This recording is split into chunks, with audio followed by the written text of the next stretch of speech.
Yeah, thank you so much. Yeah, I'm delighted to be back at Ocean of Compassion.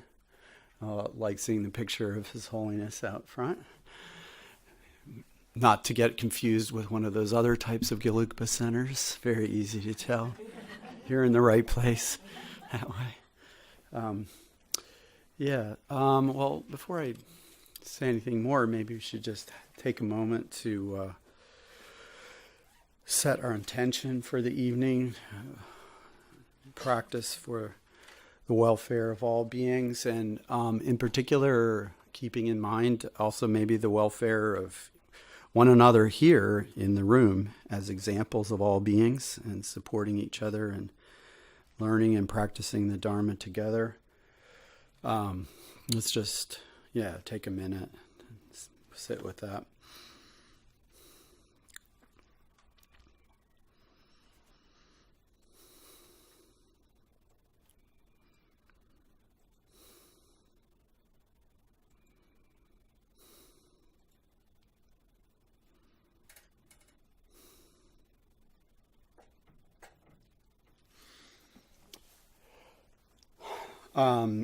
So I am a very ordinary Buddhist practitioner. Don't ha- there, and I think as Casey made clear, my qualifications to be the speaker rather than the listener have to do with my academic background. I was really fortunate in the 70s and 80s to stumble into Jeffrey Hopkins at the University of Virginia and learn from him how to read and translate classical Tibetan, and it connected with my interest in sort of philosophical texts and my interest in religion, and I really enjoy translating philosophical Tibetan texts, and so through that I got more involved in the Dharma. I had been practicing before that in the Vipassana tradition, but my work as a scholar has all been focused on almost entirely on the philosophical aspects of the Gelugpa tradition. So I think that what's important in practicing the Dharma, the point of our practice has nothing to do with special states of meditation or feeling bliss. This is just my personal opinion, but you have the sign on your window there, the Dalai Lama saying that my religion is kindness. I don't, we can have all different sites of altered states of consciousness by getting better at practicing meditation, but the real measure of whether our practice is improving is whether we become kinder people. That's really the point. And I learned this year that it seems like it'd almost be obvious, but that the word kindness is in English is etymologically related to the word kin. It's kindred, treating people as though they were your kin. Sometimes I teach Confucianism and Taoism and other traditions too, so I was very aware that the word ren, in Chinese is translated human-heartedness or benevolence, and some people translate it as goodness. It's the core virtue in Confucianism, the idea of treating others as you would wish to be treated if the situation were reversed, or deep consideration of others. So it could very well be translated kindness, and the character is the radical for a human being next to the character for two. So it's essentially the same exact idea, as the word kindness. We can think of all beings as part of our family. Perhaps maybe this will work better if I put my notes over here. Then I won't keep turning my head away from the microphone. So we have a natural human capacity to care for people that we see as kin that's built into our languages. And of course, that's why when we go home for the holidays to be with our family, everyone always gets along so well, and we're all so happy to be together with our cousin who voted for Trump and our nephew who has just gotten a swastika tattoo and whatever. So don't you think that like other people can be really irritating? They can be. I'm sure you know. Like, let's just admit it. Other people can be really, really, really, really irritating and frustrating and bothersome. And even the ones that we're actually literally kin with, let alone dealing with all the jerks that are out driving around on the highways, right? So you start to feel Sartre, saying like hell is other people. You can see where he was coming from. And then you have to consider, well, this is like you're looking at these kinds of things. Well, was he right? And, from a Buddhist point of view, I think we have to say he was really wrong. He was really wrong. He had a point, but we have to remember that these living beings are the sources of our happiness in a whole bunch of different ways.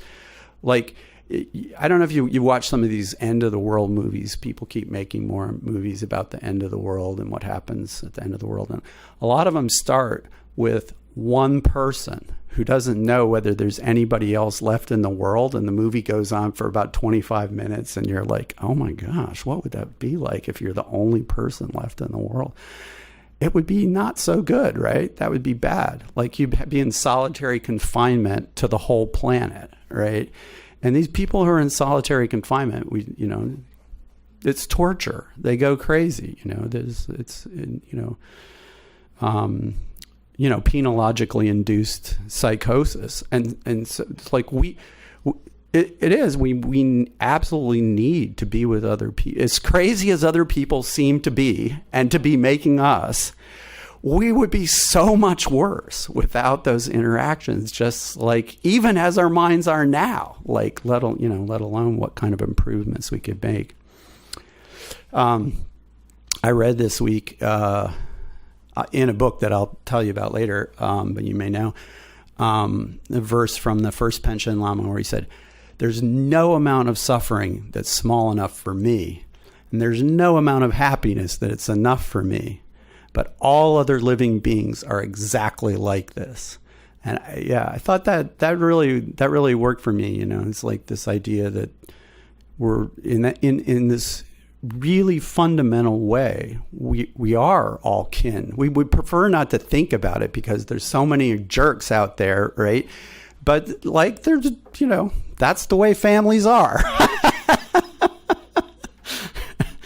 Yeah, they're just like me is sort of the key phrase, right? That, if you think of these other people, instead of thinking of them as other, if you think of them in terms of how, in a more fundamental way, they're basically fundamentally like us, this breaks down the inhibition of our reflexive empathy, which we're naturally inclined to feel when we see someone else suffering.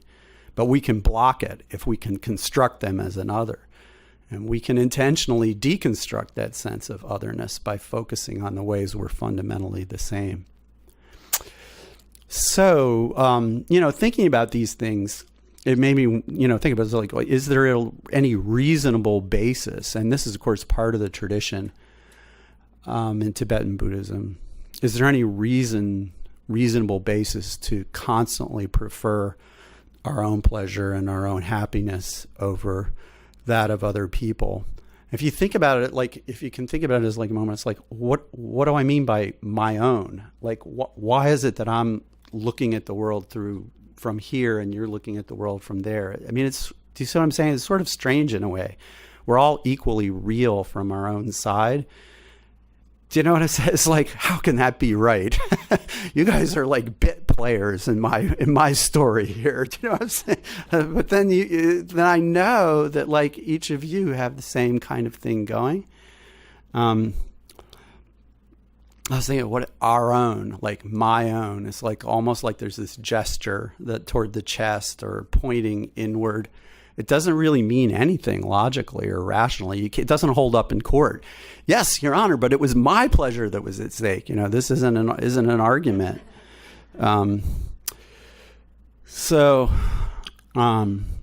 It seems questionable whether it's reasonable to try always to minimize. I guess what I'm saying is, if it's reasonable to try to minimize needless suffering or remediable suffering, say malaria, for example, which is still a big problem in Africa, is it reasonable to try to minimize that or not? And you could make arguments about it, but what is harder to say is, yeah, it's reasonable to minimize my suffering. But not yours. I might prefer to do that, but as soon as I try to give a reason for it, it's just like, rationalization. There's nothing that's going to hold up in court. And that's why I think that it's very strange that we, in economics, we use the phrase rational self-interest. To me, just reading some Buddhist stuff on compassion, right? It seems that it's the way the term is used. There could be such thing as irrational self-interest, I guess, but the way the term is used, it seems a contradiction in terms, because our almost exclusive focus on our private or personal interests doesn't seem rational at all, and you can't be rationally justified. It's just the way we are. I don't think we really care that it's not rational either. And because in general, what most people call reasons, like, why'd you slap that guy? And so forth, it's just the justification for something we already did. We didn't think it, shall I slap or not slap? No, it wasn't anything like that. We just had an impulse, and then afterwards we had to make up a story about it, right? And I think a lot of, I don't know. I'm chair of Department of Philosophy and Religion, and so I've listened to my colleagues talk about ethics, and they're really good, serious people, right? But it's dawned on me that one of the ways that philosophical ethics works is that you have these intuitions, philosophical intuitions. It just can't be right that I should give all my money to the poor, even though Jesus said so. It just can't be right. My intuition tells me that doesn't make any sense, right? So now I'll have to come up with a reason, that's called philosophy, to justify my core intuition that just doesn't make any sense, that other beings' happiness could be, equally as important as my own. Yeah, that's what. No, I'm not making this up. This is what they actually do. I think our genes and or karmic conditioning, depending on how you think about it, is really what drives our behavior, and reason is either pre-hoc or post-hoc, usually post-hoc, comes along to patch things up. We did what we wanted to do, and then if necessary, we make up a story later on about it, right? So, kindness, His Holiness says, is his religion. Becoming more kind is what's important. And I think a way that I've started to think about it is effective kindness. Because kindness, to be truly kind and not just a sentiment, requires that we care about being effective. It doesn't mean that we always succeed, but we care about trying to become effective. And if we're trying to be effective in helping other people, there's just almost an unlimited number of things that we might have to learn depending on whom we're working with. Like, say, we might need to know Robert's Rules of Order, or we might need to know how to make an extraordinary good potluck, dinner, right? Something is like, there's just, vast numbers of things which situationally can be the most helpful thing to different people in different circumstances. It occurred to me that maybe that's a way of thinking about omniscience, the idea of that the Buddha is the perfect helper. There's just no limit to the number of things one might have to know to be the perfect helper. One thing we definitely will have to know is how unrealistic, distorted ways of apprehending ourselves and others gets us into so much trouble. that by exaggerating the kind of solidity or the concreteness in those, objects of mind that provoke our greed or our anger. That is, that when we're intensely craving something or we're furious at someone, we see them. It allows to bloom forth that underlying delusion that we have of things existing from their own side, and the two things play together. They're right there together, reinforcing each other. So I tell my students, and there's a lot of core things in Buddhism, but if the idea of Buddhism, the core philosophical idea is that we suffer needlessly because we don't see things realistically. We don't see things as they are. If someone pisses us off, we say, they pissed me off. We're already not taking responsibility. They did something, right? And we see them as the problem because they're the sort of person who would naturally do such obnoxious things because, that's what jerks do. And it occurred to me the other day, the first time I heard people say haters gonna hate, I was like, what are you talking about? This sounds like something out of the second chapter of Nagarjuna. You have two haters, the hater and then the hating. And it's like, and I was like, oh, they're talking about that these people are essentially, by way of their own nature, hateful. And therefore, it's just naturally to be expected that they will engage in the behavior this is like exactly the way we think all the time. Jerks are going to be jerks. What do you expect? It's like their jerkitude, maybe latent once in a while, but it's going to shine out.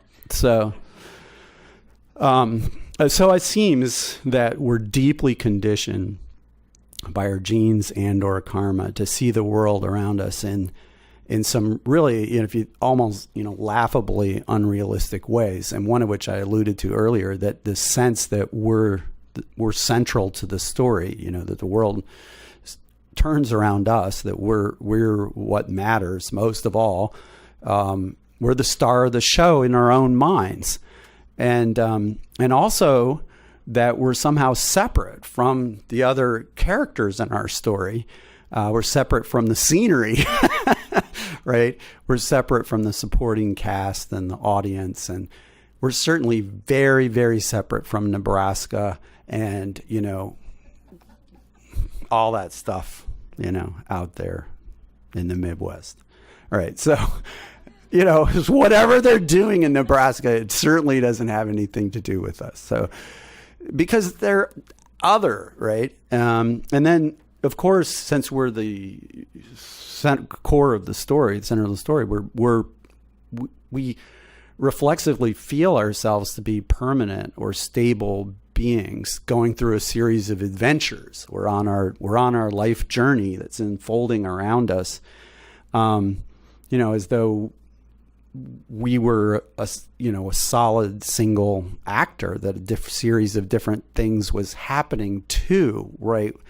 When actually we're constantly changing all the time. So none of these three things, that we're the center of the universe, that we're separate from the other things around us, or that we're solid and unchanging, they're all quite obviously false. And we know that they're false, and yet unconsciously we continuously proceed through our life as though this is the way things were. And this is, a way of thinking about what leads to needless misery. So the Buddhist tradition tell us that, the core refuge that we have from the needless misery that these misunderstandings cause is reality, meaning how things actually are, not turning away from it. And reality as it is not the way I was imagining, describing our conceptions of ourselves. Reality is open and flowing and boundless interactivity. And our egos seem to experience this open, flowing interactivity as the school of hard knocks, and samsara, and that we're all stuck in it together, which, at least we're together. we're all in the same boat. Yeah. And that is something, because we're not alone, right? But yeah, we're experiencing it as painful and frustrating. Yeah, I was remembering something His Holiness the Dalai Lama said about like taking refuge in the Three Jewels, and he said like, well, people say they take refuge in the Three Jewels, but they don't really know what the Dharma is, and your refuge becomes truer or deeper to the extent that you understand the Dharma, because the Dharma is the active ingredient, in what is the medicine that Dr. Buddha is dispensing. So the more deeply we know the Dharma, the truer our refuge is. And I was thinking about that. That reminded me of something that Tsongkhapa says at the very, very, very end of the great treatise, which I see you have in 3 volumes over there on the bookshelf. At the very, very end, he says, well, here are all the things you're supposed to do in the Lamrim practice. But along the way, when you'll know that you're making progress is when you start moving to higher levels, it causes you to want to go back and do the lower levels again. That's an extraordinary thing to say, That's like not just a rote listing off of practices. That's based on, the real personal experience, right, of the founder. And it exactly fits with what His Holiness the Dalai Lama said, that it's like he's talking about refuge for a long time, as though this was like something that you can continue to understand more deeply, because to understand it, what you're taking refuge in means to understand, the nature of reality, and it's not something that we know actually directly now. Yeah. So I guess effective kindness has to be fact-based. Reality-based. And I think, the good news is it's well within our capacities as intelligent social mammals. And not only that, being kind, to others actually makes us happy. So that would be the more correct meaning of rational self-interest, right? It would be doing something for other people and finding out that that's actually what makes us happier than anything else. It doesn't make our genes happy all the time, but who cares, I don't think the genes are actually among the living beings, right? They're complicated chemicals, but we don't have to count them themselves. Anyway, they would prefer that we not do that, but we don't have to always do what they say. Yeah.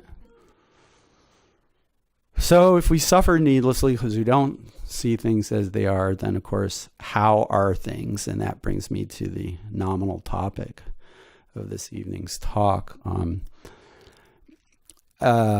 Last time when I was talking here 2 years ago, I'd been talking about emptiness up at Vajrapani, and then I came here and I was talking about emptiness, and it sort of dawned on me that this is that there's something unskillful about just like, I can explain a Gelugpa view about emptiness, but it's like, we have all this stuff in the room and we have each other. And like emptiness isn't something different from that. I can describe the category as it's constructed in Gelugpa philosophy, but what the spirit of it, is to understand how this thing actually exists. It's not something separate from that. And if we start out with the E word, I started calling it the E word. If we start out with the E word, it's like, oh, there's something else besides this stuff, which if I could think about that instead of all this stupid stuff, right, then everything would be cool, much, much cooler. And so it's like emptiness is a way to escape from, paying attention to each other and how these things are, whether they're really existing the way they're presenting themselves to us. And that's like really misleading. And actually, I'm telling you the truth, is like the first time it really hit me that there was something profoundly unskillful about going around being Professor Emptiness was when I was sitting right here 2 years ago. And I was like, I have to stop doing this. I'm just going to talk about dependent arising from now on. It's like, but it's the same thing. Nagarjuna says, in the 24th chapter of the Treatise on the Middle Way, that dependent arising and emptiness have the same meaning. And that meaning, you can point at it from two different directions, but that meaning, that same meaning, is the middle way. And what makes more sense as a starting point is dependent arising. We can get a foothold. We can think about it like how these things work in a lot of different ways. And we're going into actually understanding emptiness instead of constructing some extra Platonic category over on the side of the rest of the world. So dependent arising, according to, the word of Buddha in the Pali Canon, dependent arising means this arises in dependence on that, which I guess now we would say X arises in dependence on Y, because we like letters, or I don't know, whatever. Anyway, but it's the same thing, this and that. This arises in dependence on that, and lacking this, not lacking that, there's no this. And so, that's how the Buddha explained it, right? It's really very deceptively simple. It's like people are like, yeah, but where did it all come from in the first place? Okay, let's review. Whatever you're thinking the first place was, it arose on dependence on that.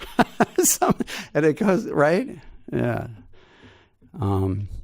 So it implies, right, that things exist, but not at all in the self-sufficient way that they're appearing to us or presenting themselves to us. And there's a lot of ways to talk about that, Thich Nhat Hanh was what I should say is, right? Yeah, when he was writing and talking, he was such a genius at being able to express these things in, beautifully clear language without actually sacrificing the philosophical meaning. And in pieces, every step, he says, there's a cloud in this piece of paper, which of course, then people are going to keep reading, right? And he explains, it was if there's no clouds, there's no rain. If there's rain, there's no trees. There's no trees, there's no paper. And so it's the clouds are absolutely indispensable for paper. And once you realize that the force of that, then you start thinking about all the other things and that are absolutely indispensable for there to be a piece of paper. And it's boundless, right? You can't come to the end of the number of things that are indirectly necessary in order for there to be any particular phenomenon appearing in cyclic existence. So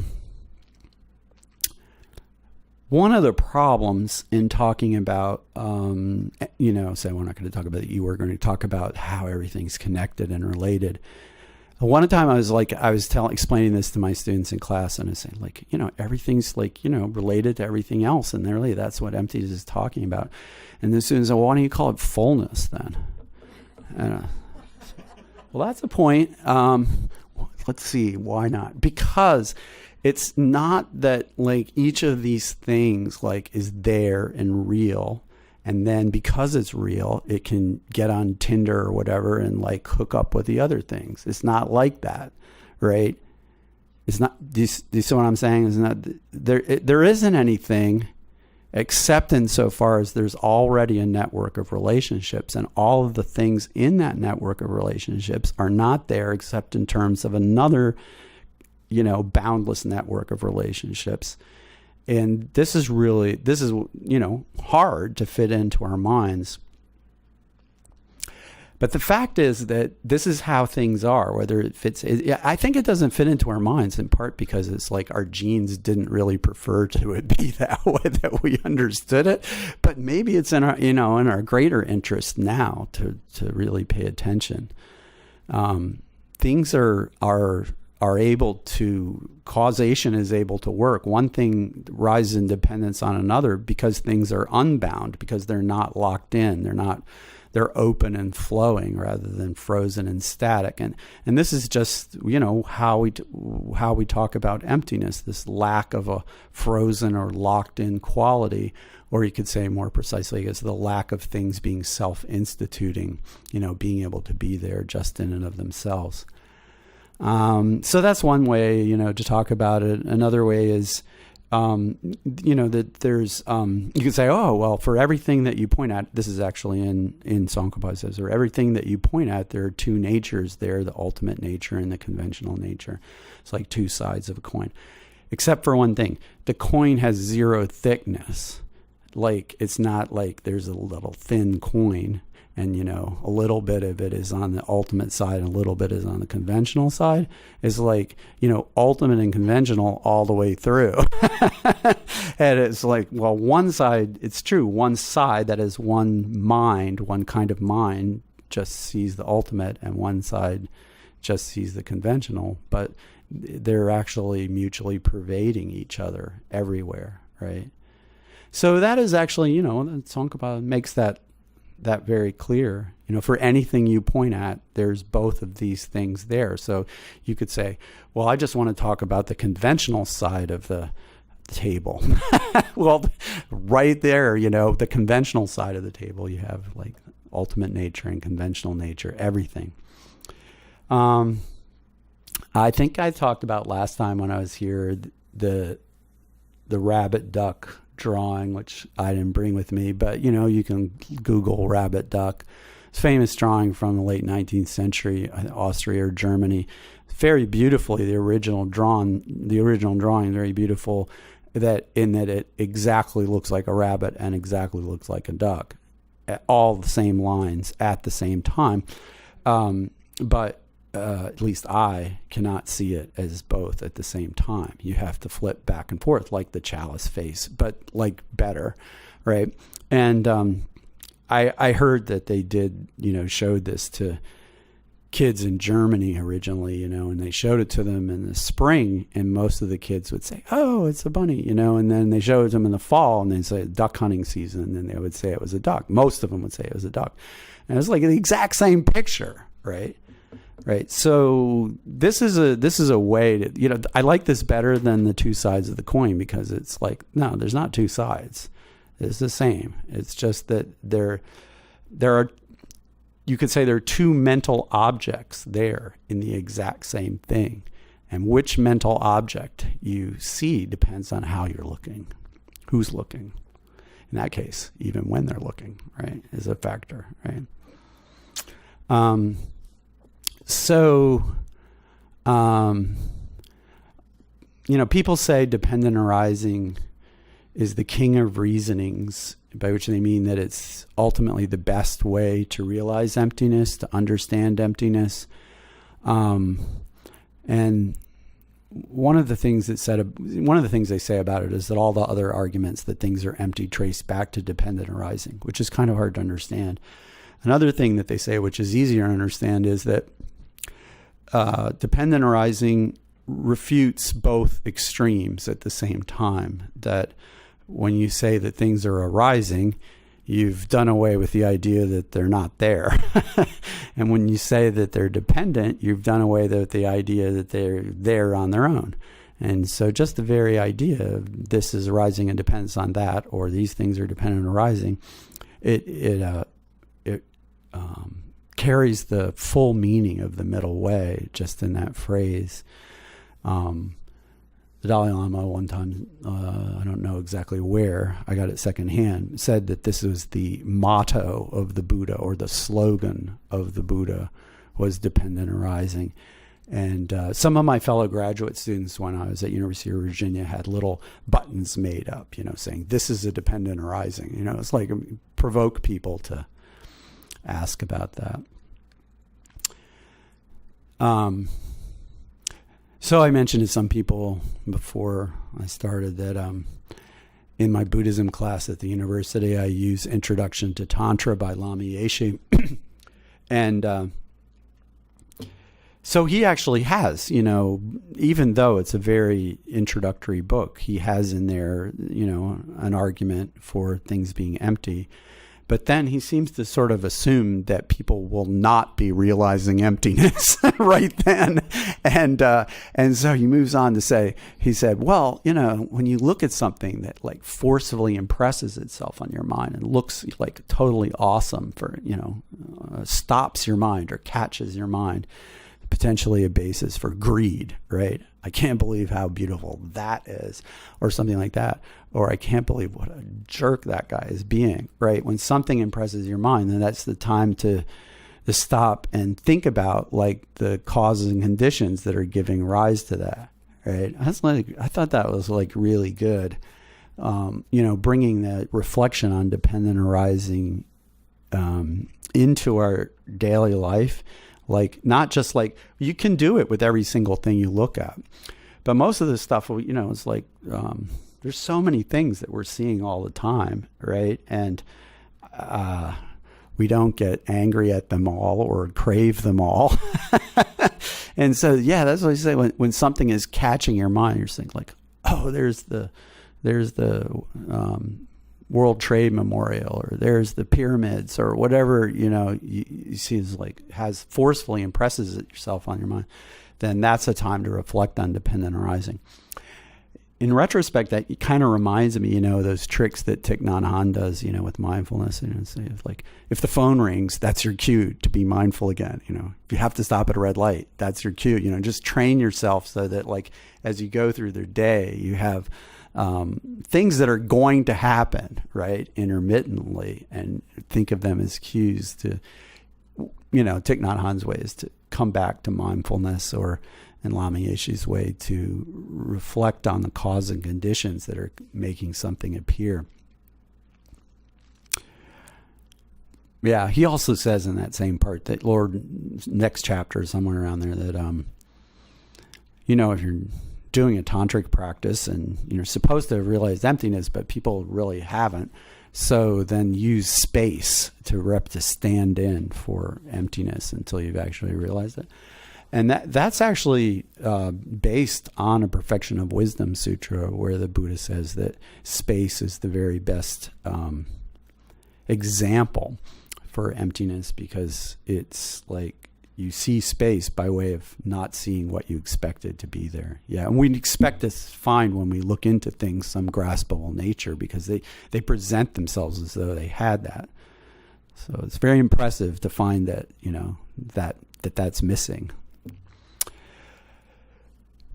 So dependent arising has 3 levels of meaning, and we were talking about it, Vajrapani.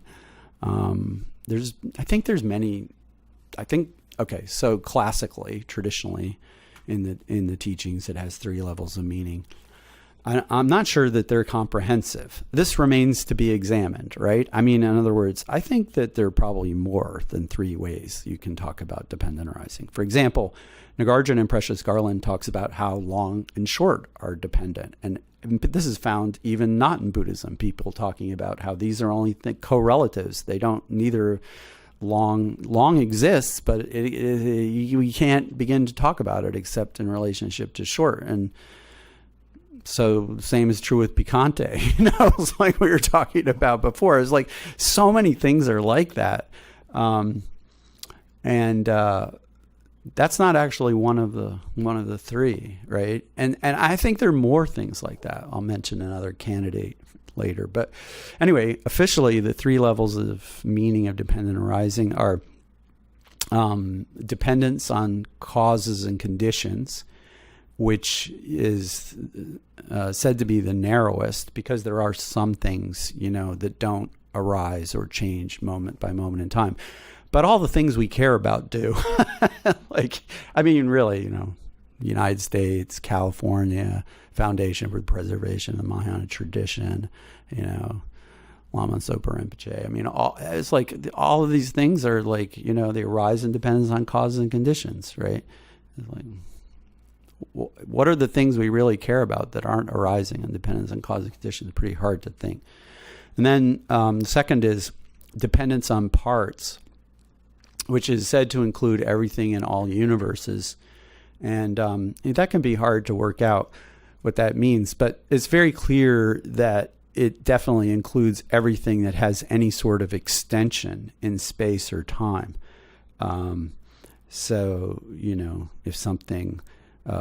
if an event lasts 1 microsecond, then, it depends on the first part of the microsecond and the second part of the microsecond until for that event to take up the whole microsecond and so forth. So you can think about like anything that takes up space or time is depending on parts. And then the subtlest and most difficult to realize definitely includes everything that exists. And this is the hardest to realize and is also the most important ultimately, because in Tsongkhapa's system, it's really the core of what the profound emptiness means, is that things depend upon a designating consciousness or an imputing consciousness. And it seems like Lama Sopa Rinpoche says labeling consciousness. So I'm going to talk about each of these to some extent in more depth, maybe some of them in more depth than others, but A, B, C. Things depend on cause and conditions, things depend on parts, and things depend on designating consciousnesses. So things depend on cause and conditions. I mean, we wouldn't survive if we didn't have some sort of pretty clear idea about that there are causes and conditions for things, right? We're always thinking about what causes such and such. But it's interesting to think about like how intimate we are with the idea of causation, and it's not yet induced us to see things as lacking inherent nature. It's like, okay. In a sense, it's staring us in our face that these things aren't able to set themselves up. They're only able to, come into being in dependence on cause and conditions, and then they pass away, Now, of course, a lot of Buddhists think, I mean, I don't know, I'm not just counting Buddhists today, but historically it's been an important Buddhist position to think exactly the opposite, that things are able to function only because they have inherent existence. And those are the people that Nagarjuna was arguing with, when he wrote his treatise on the middle of the way.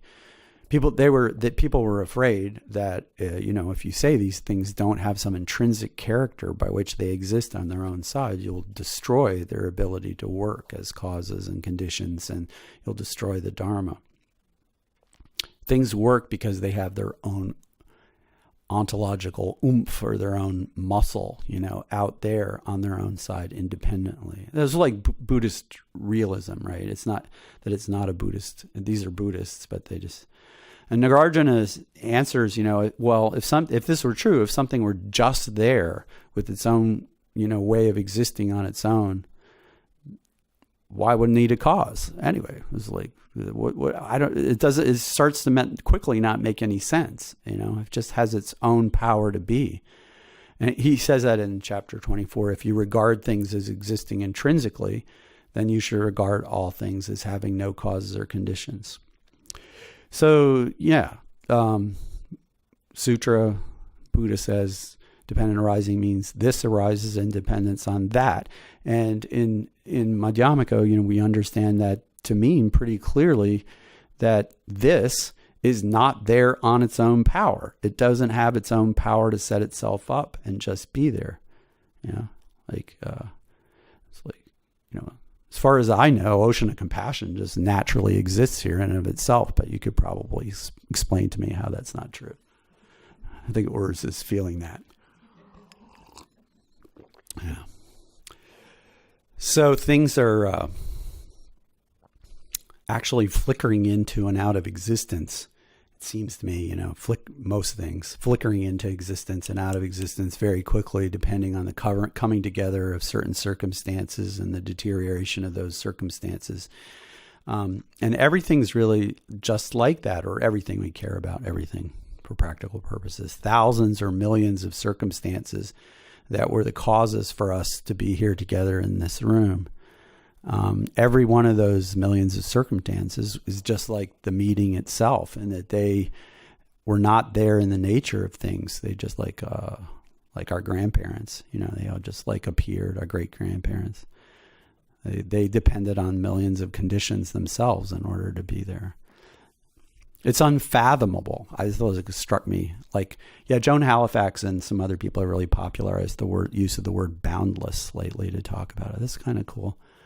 I was thinking about the word unfathomable, It's like you can never reach the bottom of considering all the relations that are operating.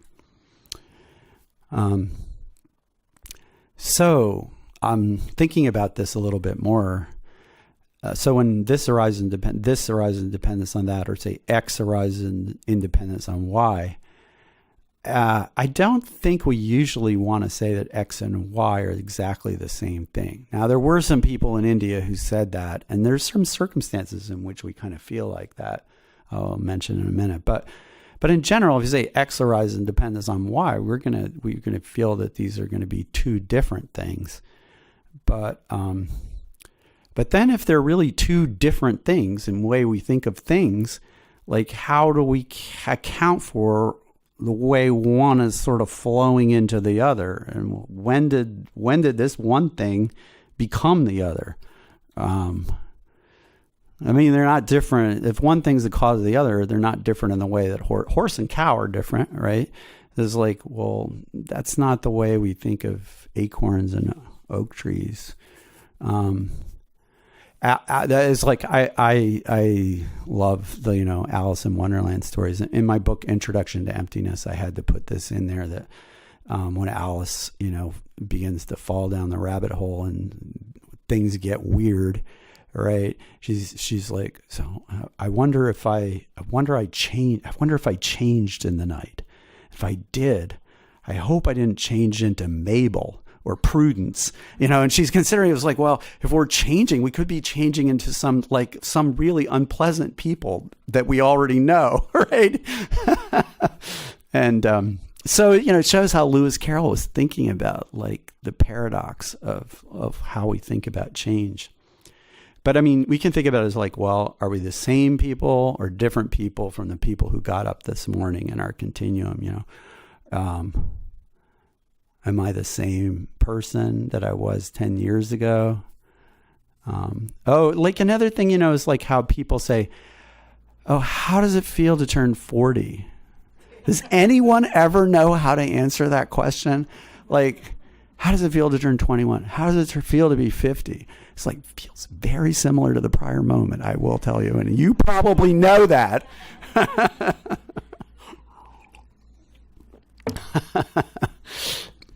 Yeah. Or, it's like, when did you get so tall? That's when you're a kid and your grandparents say, when did you get so tall? It's like, and then, you never know what to say. It's so embarrassing. And you think, I guess it's because I'm a little kid that I don't know how to answer that question. But now we're grown up and we still don't know how to answer the question, So it's like, all the time, would that work? Or, it's I think baby pictures are, a way to mess it is only look at a picture of myself when I'm a baby and it's like, is that me? Is that, right? So we say that's me, but there's really, it's not me in the way that I think that this is me. So that's very, it's very confusing. And like, a lot of times our reaction to that is, so I think I'll go to the kitchen and see what's in the refrigerator. There might be something on Netflix. I mean, I don't think I'm getting anywhere with this baby pictures meditation. You know what I'm saying? Because it's disturbing, right? And it's not, So what Jeffrey Hopkins is like in Emptiness Yoga, which I saw you have over there on the shelf. Emptiness Yoga is saying, well, we should take that sense of disturbance as our cue, that this is something that we're getting somewhere. We're starting to get somewhere. We need to dig into that further because it's showing how the world isn't the way that we're talking about it. It actually isn't that way. Now, I'd like to say that it is very demonstrably very useful to do what we do, which is to pick out moments from this flow and freeze them in our minds and then try to think about how this supposedly discrete bit that we've constructed relates to these other discrete bits that we've imagined as discrete, right? And even though it's not exactly true, it's like really useful. And, that's how science works and finds out, like penicillin and stuff, right? Things that we want to know, right? It's how most culture works, and it's certainly how the Dharma is taught, right? We talk about it's like this moment and that moment and that moment and that moment, as though there were these particular moments there. And like, well, within each moment, there's, all these parts, and we can't ever get down to the bottom. But we have to talk, right? You have to talk, and we have to use words, and these words create something that's different from the way things are actually flowing. And so you try to use the words to point at how the words themselves are tricking us. Katagiri Roshi made that the title of a book, right?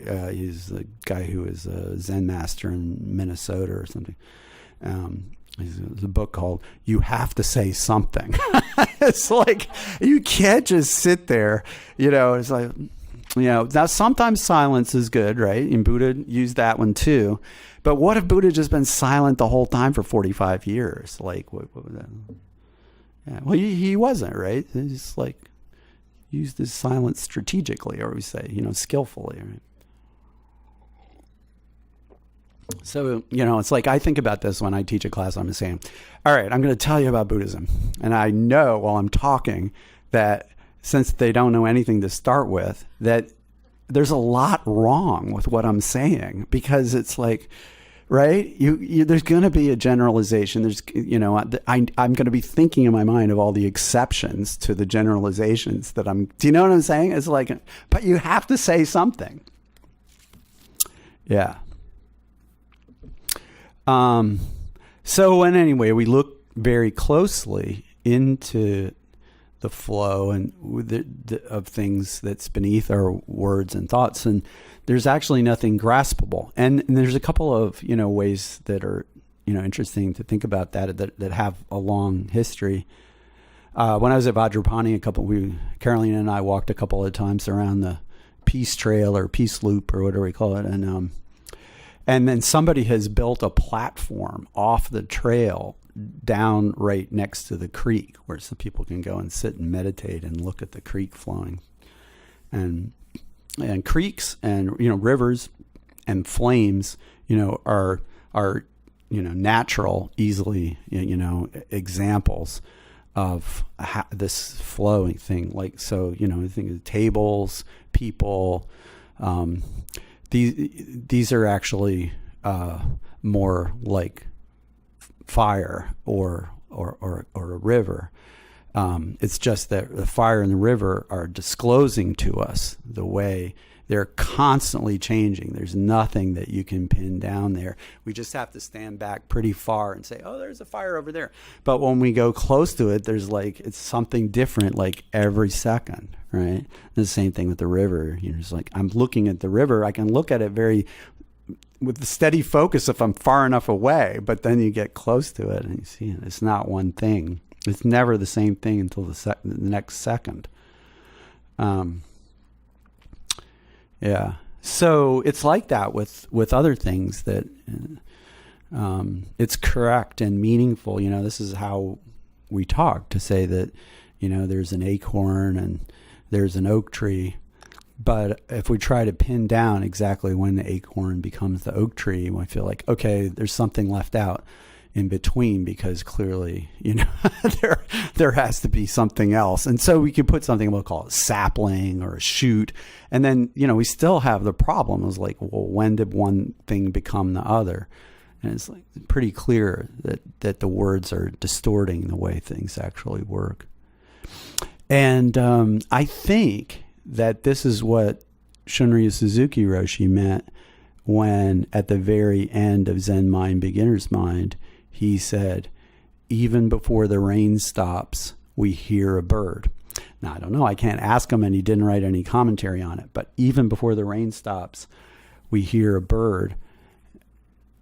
Is like, well, you're thinking it's like, well, there's rain, and then the rain stops, and the birds come out, and then the birds stop singing, right? Start singing. But he's saying, well, it's not exactly like that. The birds things are flowing into and through each other, and they're not just in these discrete time sectors. Yeah. So this way that things flow is not what, contradicts the Four Noble Truths the way some Buddhist realists have thought. They all become possible when we pay attention to the way things change, because we can see that there's nothing that we can point at, that it just is what it is in itself alone, that everything, our suffering arises in dependence on causes and conditions. It's not built into the structure of reality, right? And it's like that opens up, understanding. If it's not built into the structure of reality, then it can be eliminated. And that means there's some people who eliminated it. And there must be some way they did that. And then you have the fourth noble truth too. So anyway, that's I think gives a sense of just talking about what we think of as, dependence on cause and conditions, and how, that does open up into emptiness in a profound way. I'm going to speak more briefly about parts. Wholes depend on parts. So I started the beginning of my book, Introduction to Emptiness, with a verse from the Talking Heads song, Making Flippy Floppy, which is, everything is divided, nothing is complete. Everything looks impressive. Do not be deceived. Right. And this is like, I don't know what David Byrne meant, but to me, it's like exactly what we're talking about when we talk about dependence on parts. Things present themselves as unitary wholes. And, just even right now, the table doesn't present itself to my mind as a collection of parts. It presents itself as a single table, just one table that has some sort of, basic tableness, that connects all the distinct table parts together into a unity. Recognizing how wholes can depend upon parts and can be broken into parts and can be mentally broken into parts. It's really, really old part of the Buddhist tradition, and really important in a lot of ways. I mean, one of the things is, you have all these male celibate monastics, and so then lust becomes a problem. And so then they say, well, are you lusting for this person's bile? Are you lusting for this person's synovial fluid? Are you lusting for this person's snot? Are you lusting for their marrow? And then there's going on like this. And it's like, well, okay, so if it's none of that, what is it? Is there some other thing there besides this collection of body parts? It's her spirit. Or I don't know. Yeah. But that works with anger too, right? It's like, it's like this person is being, so irritating, and am I irritated with her nose, or am I? And it's like it can work with other emotions in the same way, in a practical way. I don't think, I had a question on myself. Like, things aren't inherently, by way of their own nature, either attractive or repulsive. But you can, if you're afflicted by a certain kind of emotion, right, then you can use this understanding of like how the afflictive emotion is working together with the delusion that's constructing something there that is like not dependent on parts. It's just this unitary whole. It's either intrinsically good or intrinsically bad, a demonic or, greed-inducing. And parts, it's not like there's just wholes, these things that are just naturally wholes, and then there's other things that are naturally parts. Like there's the auto parts store. So the auto parts store just has parts, and it's like, yeah, but those parts are made out of stuff. So it's like there were some Buddhists who were like trying in the early days to just really all we care about is the person. We have this ego constructed here. And so we break the person down into the 5 aggregates or into some other collections. And, you can't find the guy that you were clinging onto that you thought was behind your sternum or like behind inside your skull or something like that. That's like really powerful, right? Important. Yeah. But the thing is that then when you push on that and you try to say, well, are you saying that the aggregates or the elements are just parts? And it's like, it turns out that all of these parts are also wholes, and that everything can be broken down further and further. So the Dalai Lama has said that, if you want to test the depth of, if you feel like you're having an understanding of no self, or emptiness with regard to the person, you can test it by seeing whether it also applies to your knee and so forth, and then because, right, the emptiness of things applies equally to the parts upon which our sense of self is constructed as well as it does to ourselves. Anyway, there's a long history about, this, of people trying to say, Buddhist realists trying to say that things were built out of partless particles, and then other people coming around and like showing how you couldn't really posit a partless particle, because if you have something that doesn't take up any space, then you can't build anything out of it. But then if you have something that does take up space, even if you can't drill a hole in it because it's so small, smaller than any drill, you still can you still can have an east and west side that you can mentally deconstruct. So that's parts, dependence on parts. That's all I'm going to say about it for now. Dependent arising as dependent designation, or dependent imputation, or dependent ascription. I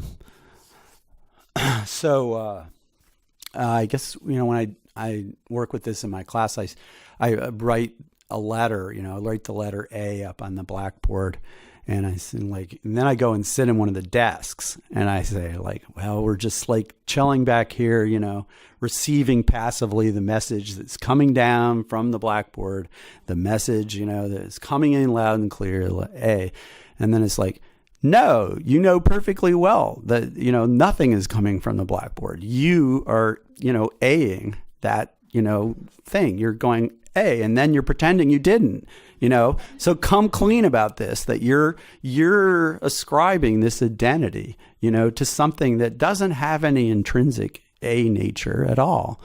And there's everybody laughs, and it's like, oh, but mountains are like that too, and then it's not just letters, right? It's if you think, if you get that idea, this is that, that our mind in many ways is continuously involved in the construction of the world, and is cleverly covering up the fact that it's doing that at the same time, right? Yeah. So the way that this is talked about in the Madhyamaka tradition a lot is using the example of a chariot as a way to practice thinking about the person. And Chandrakirti spends a long time on this. And then, so of course, then Tsongkhapa does, and it comes down as part of the Gelugpa tradition. But this goes back to, and it's not like a secret. I mean, Chandrakirti quotes the sutta. It says, doesn't mention what the name of the sutta is, but it's the Vajira Sutta, and it's a dialogue. It's from the Pali Canon. It's a dialogue between Mara, the personification of delusion, and a nun named Vajira. And Mara is trying to, lure her into thinking of herself as a real being. Where does your real self come from, and so forth. It's kind of an ontological temptation, I guess. And she speaks to Mara and says, self is a demonic mind The aggregates are empty. There is no living being in them. Just as one speaks of a chariot in dependence upon a collection of parts, so we use the convention living being in dependence on the aggregates. So this whole idea of thinking like that things exist as mere ascriptions or dependent imputations and the idea of comparing the conventional construction of a chariot on, designated by the mind in dependence upon the collection of parts. But it's not that the collection of parts is the chariot, right? So when we talk about dependence on parts, we're sort of talking about, it's like all the parts come together and there's a chariot. But it's not really like that. Like, in dependence on the collection of little shapes that I drew on the board, the students are going, hey. And so it's not just the little lines that are involved. It's the mind that's like ascribing that identity, right? And so anyway, I just think it's cool to learn, that this goes back like, to the very earliest parts of Buddhism. And at least as far as I can tell, it comes from the mouth of a woman, which is like, it's not a lot of things. Buddhist tradition has so much patriarchy in it. So one thing I wanted to mention in this regard, when we're talking about dependent imputation or Lama Zopa Rinpoche seems to like to use labeling, is that people get confused, like, and think that ascribing or labeling or imputing things is the problem. It's like, why did you impute that, right? It's like, no, that is not the point at all. Like, everything that exists is merely imputedly existent. So good job, imputation. Is without you, there's no world, right? That's not it, The problem isn't that the mind, that we have minds that look around and, designate tables and lamps and chairs in relationship to these external objects. The problem is that we don't take it as being so. We take it as though they're naturally existent as this or that from their own side. And these are two different things, right? There's two things. One is the mind's involved in, constructing the world as it appears to us. And the second part, which is the problem, is the mind pretending that it's not doing that, right? And thinking it's like, oh, he's just a jerk. Of course I would slap him, right? And it's like, yeah, it's two different steps. So anyway, because I think, imputation maybe sounds like it's going to be the bad thing, but that's not it. That's how things exist, merely designated or merely imputed. So, effects depend on cause in the first meaning of dependent arising, but do causes depend on effects? The change, which, in relationship to which we're designating time, change doesn't flow backwards. I mean, just the very word cause and effect implies that there's let's say, one-way relationship in terms of that type of dependent arising. This is giving rise to that does not mean that that is giving rise to this, at least in the same way. But on the other hand, something is called fuel. We recognize fuel in dependence upon fire. We recognize auto parts stores, even if there's no cars like there, in dependence upon cars. So, the way, this is the way, there's like three types of dependent arising. Well, when you do, how do the parts depend on the whole? How do the causes depend on the effects? It depends on it. Yeah. In some sense, you can even very loosely say that, they're caused by it, but the cause is not like the causation that we think of in time. It's a dependency that depends on our understanding of a relationship that's mentally ascribed. And another thing that then this is what I was saying is like another kind of possible way of thinking about dependent arising, and this is in well, you see, if you actually look at some of Nagarjuna's, treatise on the middle way, which is, all more than one time translated in English, and is difficult to read. But you can see that it's not like the first chapter on emptiness, the second chapter on emptiness, the third chapter on emptiness. It's not like that at all. He talks about, the first chapter is about causation, and the second chapter is about going, like going from here to there, and who's doing it, and what are they, and like it goes like that. Each chapter is about some stuff that we see or know or believe in, and like thinking about, well, how does that stuff really work? And then figuring out that like it couldn't really work the way we talk about it or think about it, right? And so the second chapter, or he talks about going. He's can you say that going causes a goer in this loose sense that you can't designate someone as a goer except in relationship to there being some going? But then is that going like the foundation? Like some people, not Tsongkhapa system, but some people say, well, there's no nouns, there's just verbs. It's very cool. Everything's flowing. It's like these verbs, these processes, these happenings are all, designated also, and they're dependent on there being agents that are in process, objects in process. So, goer depends on going, and going depends on goer. And it's not like one is there before the other. They're just like, maybe they're like long and short. And they're not exactly like long and short because they're not comparative, but they're dependently designated, simultaneously. So, yeah, dependent arising, I think, is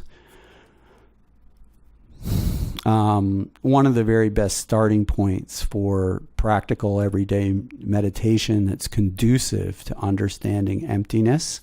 And yet, at the same time, it's one of the most profound and subtle points at the heart of the teaching, to fully understand what it means to say that things are empty of any existence from their own side, and yet all apricots only grow on apricot trees, and how does fully understanding that is very difficult, but beginning to understand it by thinking about how these things, what kinds of relationships are existing that is enabling us to constitute the idea that these things are what we're designating them as, is the best place to start, I think.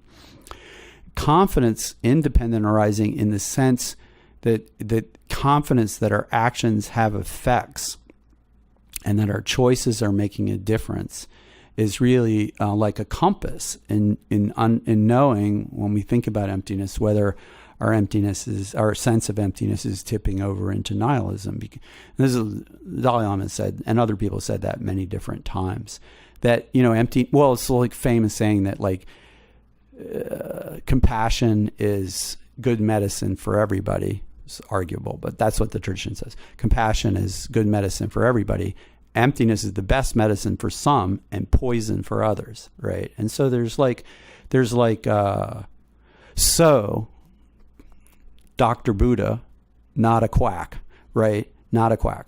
And because he prescribes different, like if you look at the Pali Canon, right? He's like teaching for a long time, and he didn't say the same thing every day. He was talking to different people, different days, and he said different things. Like one time he says to Ananda says, our Buddha, cousin, dude, are spiritual friends an important part of the path? And Buddha says, no. You could see this in Pali Canon. And then Ananda says, well, what then? And Buddha says, they're the whole of the path. And it's like, okay, well, that's super profound, but what happened to the Eightfold Noble Path? Is that like another? So it's like, it's goes like that all through. We have this idea that it's all very clear. But if you read the Pali Canon, it's like a bunch of different discourses and sermons. It's not a system. A system comes, Theravada Buddhism or Gelugpa Buddhism. Or somebody has to take all these different talks where he's giving this advice to this person and this advice to this person. It's like you've had a doctor, just observed doctor practicing in clinical medicine for 45 years. And then you said, okay, let's write a manual of physiology, anatomy, and pharmacology based on what we just saw. Do you see what I'm saying? That's what we have as these systems, is this construction, right? Of like, and of course people come up with different constructions, because Dr. Buddha was giving different medicines to different people on different days. So I was like teaching an emptiness retreat at Vajrapani. I mean, it was very clear that like this was an extremely sincere and enthusiastic group who knew exactly what they were getting into. But some people, it was not like what they were needing to hear, right? It wasn't. And, I could just tell them that,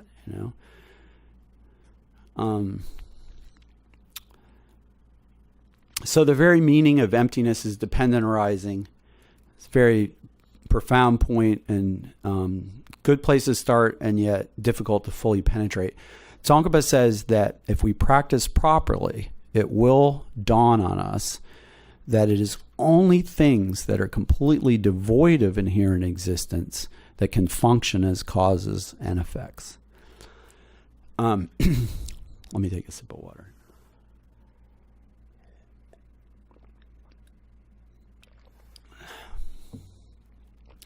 So I was just thinking about like practices, what kinds of things, come to my mind as what we can actually do.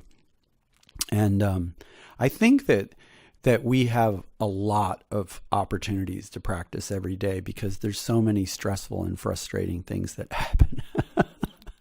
And I mean, like, technology, the phone rings, the red light, and it's like, so maybe what we should do is we think about like, when something starts to get you irritated, right? And so if you do a little bit of mindfulness practice, right, you can maybe notice when you're starting to get irritated before you slap someone or call them a name or send them a nasty email. And if you do that, then that noticing of that can be like an opportunity to do further practice. And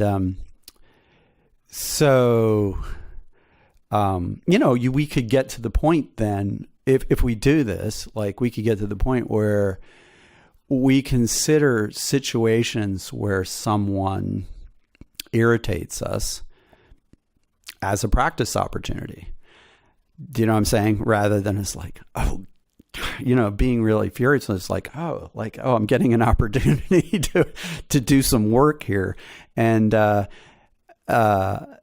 then, maybe get to the, in a sense, have a welcoming attitude, not as like, I'm rejoicing in all these horrible things. But like, there's an upside to it because it gives, especially if it's not too horrible. Okay. So, I mean, right. That's why I'm talking about frustrations, not talking about trauma. It's like a different level of practice, right? Pema Chodron talks about it as like, if your life falls apart and everything blows up, this is your greatest opportunity in the world. And it's like, maybe for her, I'm not there. It's like, if a giant tsunami comes, it's your best opportunity to surf. Don't miss it. Well, this is how I read her books, and I'm like, I don't know how people can think that this is going to help them, but apparently it does because the books keep selling. But it doesn't work for me. Okay, so I'm just like a low-level person. I look for minor frustrations as practice opportunities, and then we can get to the point where we can, not just look at practice opportunities, but actually, get some practice benefit in those situations. I think if you even think about it like that, it starts to change your behavior a little bit, So of course, in order to do that, we do have to have some mindfulness practice in place. And probably everybody, who would come to a talk like this has done some mindfulness meditation. But I mean, you've obviously focus on a chosen point of attention, such as your breath, and then you get a little bit of stability. It's like, I'm not talking about samadhi, right? You get a little bit of stability, then try to direct it toward your body and notice what kinds of sensations become salient or present themselves to your mind. And then you can start to learn by doing this, during the day, like what your body feels like when you're starting to get irritated with someone. And then it's like, I was giving this example to some people up in Spokane, and it's like seeing the weeds right when they begin to sprout, rather than waiting till they send their seeds out all over the place. And it's exactly like that. Yeah, exactly. That's what mindfulness gives you the opportunity to see, where a problem right when it's getting started. And so anyway, that's what I would, that's a way that mindfulness plays into these other practices. So if you see like a situation where this person is okay, I'll say my boss, I'm just thinking of some actual situations now. My boss is a very nice person. Yeah. But then, it's like, she found fault with me. What is the matter with her? So yeah, it's like sulking around about this, right? And, so yeah, it's like, this is not trauma, right? But this is a workable situation even, and, so what you can do is, reflect on impermanence, like, in the greater scheme of things, this is like passing away very quickly, right? And then not only is like going to, okay, so that's gross, that's called gross impermanence, right? Is that it's going to be over, right? Whatever it is, it doesn't matter it's like, I mean, I invite you to think about like, ocean of compassion will no longer exist one day. The foundation for the preservation of Mahayana tradition will no longer exist one day. United States of America will no longer exist one day. These are like, things that we just sort of take as like the background. They're there, right? So that's gross impermanence. Stuff comes apart. And, but then the fact that it's changing every moment, like at one moment, it's not like I have a solid amount of frustration or a solid conception of, I have a very complicated conception of her. I don't reify my boss as an intrinsic jerk or anything like that. But from moment to moment, there can be moments when I feel like she's being a jerk, right? Right. And so you can start to notice like how it keeps shifting around. And like, sometimes I feel like I'm not angry at all. And then I get angry again. And like, what is that like? And then, so that's understanding like how things are changing at I don't want to say momentary, but they're not just, here and then utterly gone. They're flickering and coming, they're unstable, coming and going. So we usually talk about, so that means that things change. They change utterly to the point that they go away. And they also continuously change when we're saying that they're here. They're not just like here for this block of time, solidly here. The time we designated as they're being here, there's like all this other stuff that's changing inside. So do things change? It's like, okay, so it's obvious. I just finished saying that they do. But like, okay, what are these things that change? Like, is there a thing? Okay, so if there's a thing and then it changes, is it still the thing? But now is it the same thing and now it's changed? If it's changed, is it something different? You see what I'm saying? When things change, are they the same things they were before, or are they new things? If they're new things, then things haven't changed. The old things went away and new things came. And so, do you see what I'm saying? There's a way of saying the teaching of Buddhism is that things don't change. Because you can't find these darn things that are supposed to be persisting long enough in order to change, because they're changing so fast. Or that's not even the right way to say it, right? You can't but you understand what I mean. It's like if you my point is really that meditation on impermanence can go another step. You think gross impermanence, things will be gone someday. Subtle impermanence, they're constantly changing. And then we're still reifying that there's some solid thing there, like that subsists, constantly, right? That's going through these different states. Right. And so if you get to that, you can see how meditating on permanence can be a door to liberation. It can be a way that opens up into understanding emptiness just through thinking about impermanence more and more deeply. And if you think that, then it helps you understand why in Theravada Buddhism, right, they say that like there's the three marks. You realize nirvana. They don't just say, oh, you realize no self, which is their kind of emptiness, and then you come to nirvana. No, you realize three marks, and you can, in principle, realize nirvana by realizing any one of these three marks fully. And one of the three marks is anicca, impermanence, momentary. How is realizing, when we look at it as like, well, how could they be so coarse as to think realizing impermanence would, cause you to attain nirvana? Anyway, I'm trying to show you why I think that it could. I actually think that it could, but it means you have to realize impermanence so thoroughly that the idea of things there that are changing comes apart. Okay, so that's one thing. You start with something that you're able to notice that's beginning to be frustrating or irritating, and then use that as an occasion to meditate on impermanence at different levels. Then obviously... I've already really said this in a way, is like reflection on dependent arising in terms of the causes. Like what's coming together to make this, not just like, oh, this person's jerkitude is now manifesting, but what causing conditions are coming together that make this person act in this way that's triggering me? Or what's coming together on my side that makes this situation a trigger for me?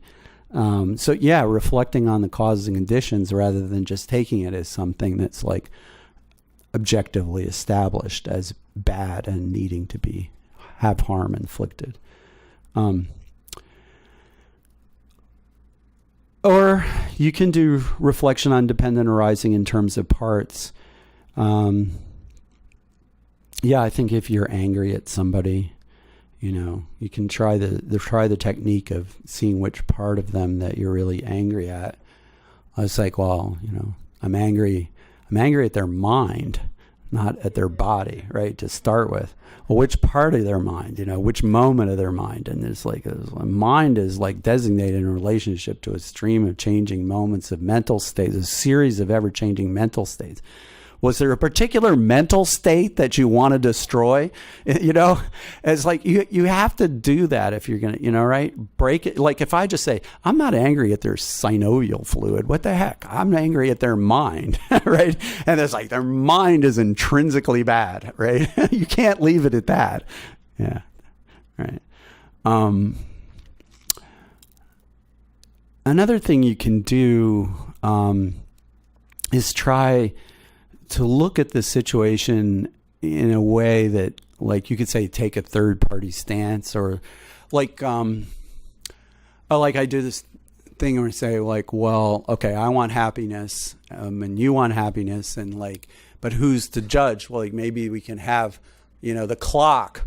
The clock will make a judge as the me, and it's like, who is the clock going to pick to give happiness to as a priority, right? And it's like, well, I wait a minute. I don't have a good reason to tell any third party at all that my needs should have priority.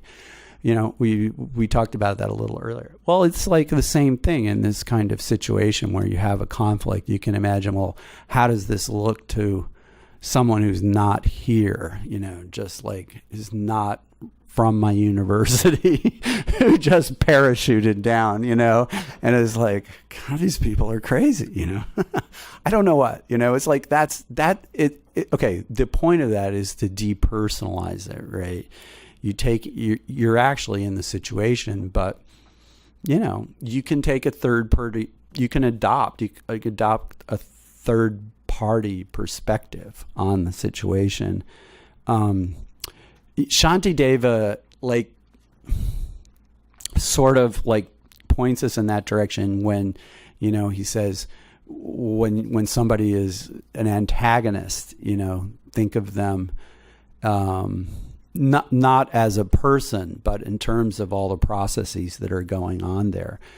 But yeah, the same is true of you, right? So if you look at, you know, the process from the outside instead of looking at it subjectively from what rights over here need to be asserted, it can change. It doesn't. You still may think the other person is wrong, but you may get a better leverage on what part you have in the situation and what could be a skillful response to the other person. Yeah. So Emily, now some of you must know Emily, right? Emily Shu. So she co-taught this retreat on emptiness, and her job was to be the meditation leader, and I was the professional talker. And she came up with this meditation that I've never heard before, that I thought belongs here in the discussion. Is like, so it's related to what I just said. She said, imagine yourself. And so she was talking about imagining ourselves in meditation, picturing a situation where a frustration or something with a traffic. I was the boss, but like, I mean, right. It could be a traffic problem. Why is that person so slow seems to be a problem for some, whereas why is that person driving so fast could be a problem for others. Why is that person coming over in my lane could be a problem for others. Everybody has a problem with somebody else's driving, right? So that could certainly be, I see some recognition from over here. Yeah. So, yeah, you think of a situation in meditation, and then this is Emily, she says, like, okay, then, you know, delete the I. You know, she means like subtract out of it your own sense of I from this side, right? It cashes out as a similar kind of thing that I was talking about. In other words, what she means by deleting the I is just imagine that this exaggerated sense of self, or something like ego, or the object of negation, this exaggerated, reified sense of self. Of course it's there, but just pretend it isn't. That's kind of a tantric thing, right? I'm a Buddha. Yeah, well, what would that be like, you know? And it's sort of like, I was like, well, part of being a Buddha would not be to think that I was a real inherently existent person. Well, let's pretend that, you know? Let's see what that would be like. Right. And I thought that was like really, I mean, that was something I got out of the retreat, you know. I was there for that meditation. Yeah. And then it turns out, and this relates to what I was talking about at the beginning about kindness, but and it turns out that there's like, you know, research evidence now, you know, Thupten Jimba is going to Stanford, and Richie Davison has the fMRI machine running, and so reflection on this idea that the another person who's suffering is, quote, just like me, unquote, like undermines, you know, the blockage of our emotional response to their suffering. And to think about how others' suffering is just as painful as my own suffering, just as real as my own, or even worse, right? Can be really transformative. And I think even in situations where, you know, we're frustrated with somebody else, sometimes, you know, there people are motivated by their own issues, right? Their own pain. They have wounds or traumas or losses, you know, that are the context for their behavior, right? That we're mad at them as though their jerkitude is manifesting, but it's like, no, their pain is manifesting is another way to see it, right? And their pain is, you know, just as real from their side. It's just as real as mine, and it feels just as bad for them, right, as mine does for me. So I don't know that this is something I alluded to earlier, is like, well, for now we're in cyclic existence.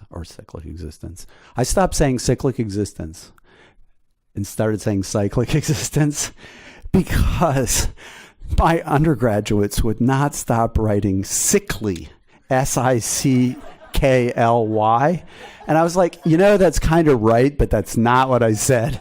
And I was like, how can I get them to stop doing that? In telling them does not work. So I just say the word differently. Yeah. So we're all here in cyclic existence together for now, and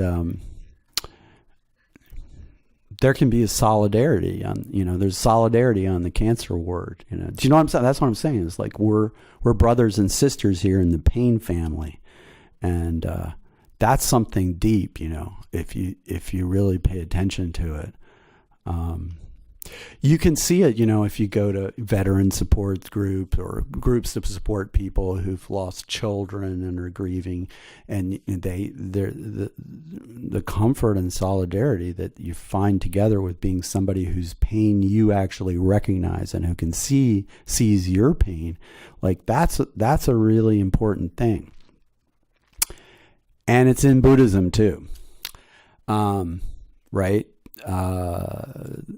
There's a person who in the Pali Canon becomes an arhat by seeing other people's pain as real. And that's like one of the three marks.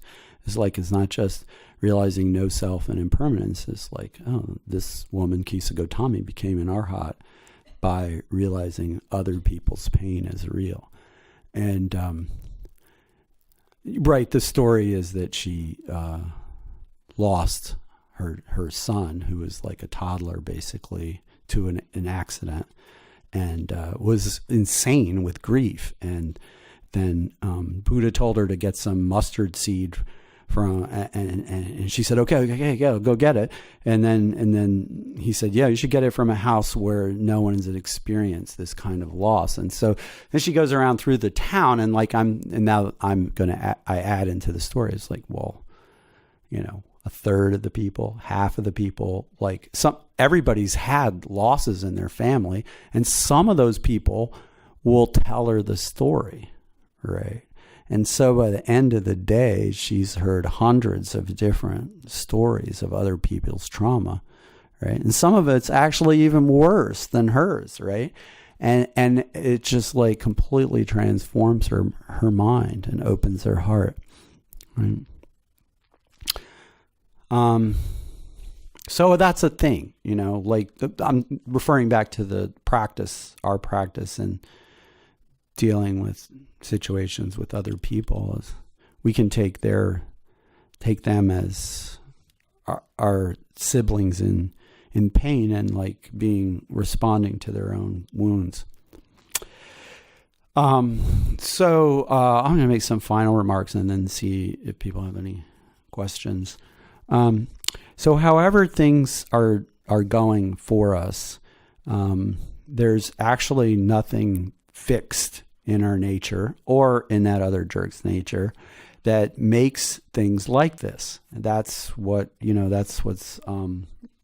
makes emptiness a mode of liberation. Friends become neutral persons or antagonists, and we know that not just from world history, but also by now probably from our own personal history. There's people we may dislike or regard in a neutral way initially who become extremely close later. And I think it's pretty much for sure that we all rub each other the wrong way some of the time. But we can see that we're all, if we understand each other as all being in the same boat fundamentally, then there can be a way to work it out. And a lot of times even laugh about it in some ways later on when you get a little bit of distance. I was thinking about this, and it sort of like occurred to me that there's a way of looking at this when, given that how things keep changing in terms of how we feel about one another, that it's like an unstable thing, right? There are cases of people being lifelong enemies or generational long feuds. But it seems to me that, of course, that's definitely a thing, but it takes work at a certain level. Like keeping FPMT together takes work, right? It doesn't just happen to stay together, right? So, maintaining hatred or anger, like in the face of the instability of all the causes and conditions that could cause that to change, to keep that feud going between the Montagues and the Capulets, it's like, that's a lot. That's a big project to keep hate going, keep hate alive. So people have to be committed to it, at some level. I think they have a moral commitment to destroy those other people. Otherwise, it can, like drift away. If something else, people will have a warm feeling accidentally one day, The next thing you know, they're all grandparents of the same kids. So, I was thinking, I don't know if anybody ever read the Taine, Tain, this old Irish, collection of epics, but it's like, it's about this. It's like about like sort of valorizing almost as like a heroic thing that people could hate each other for so long, over so many lifetimes, and come back as a different animal and they're still fighting each other.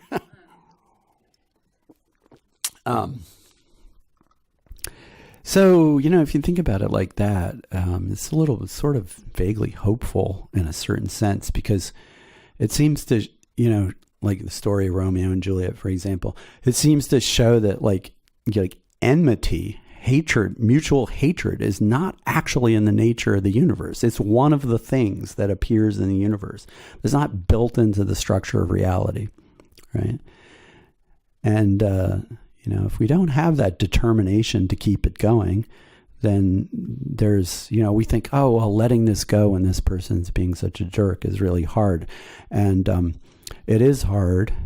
But in another way, it's like at a deep level, it's actually very natural because things are going to go away. They are going away right now. It's not like whether, it's like you're not, you can try to hold on to them, but it takes, a lot of work because it's in their nature to just slip away and trickle away. And I was like thinking about that, and things can't be grasped,